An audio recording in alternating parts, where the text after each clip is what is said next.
between the water from Lake Pontchartrain and having two levees on either side of her, for someone being in a wheelchair on the first floor, when you've got a 30-foot wall of water coming in, there's no hope. I met Benny when I was about 19, 20 years old. The first day that we met was actually in an Italian class. In a very sweet voice, she said, "Hi, my name's Benilda, but my friends call me Benny." And after that, she was always Benny, and she was always my friend. She enjoyed life. You know, she loved chocolates and coffee and smoking her cigarettes.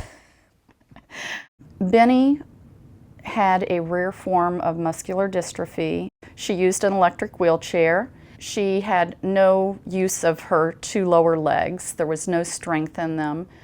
One of her arms she had partial use out of, and the other arm she had pretty good strength in. But then as the years progressed, she was losing some of the strength. She could cook. She always lived, of course, on a first-floor apartment.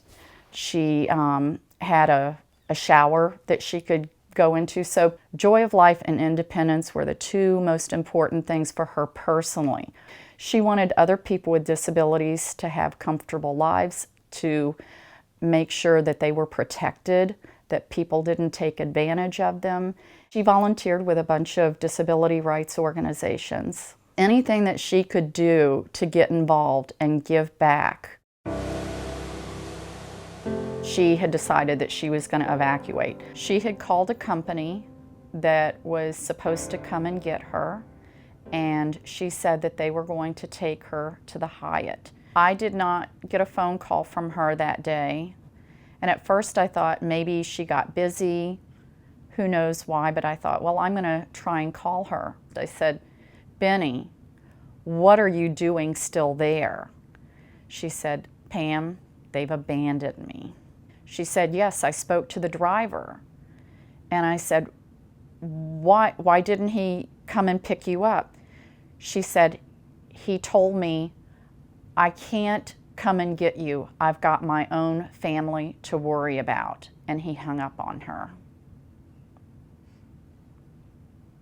The police told Benny that they would take her to the Superdome. They did not want to take her wheelchair or her physical assistant. She physically could not have gotten by without the help of someone and without her wheelchair. She couldn't have made it.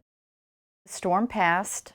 Everything seemed okay. I called and she let out a huge sigh of relief.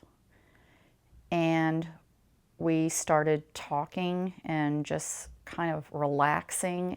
Then all of a sudden she said that she heard something. She goes, "Wait, I hear something."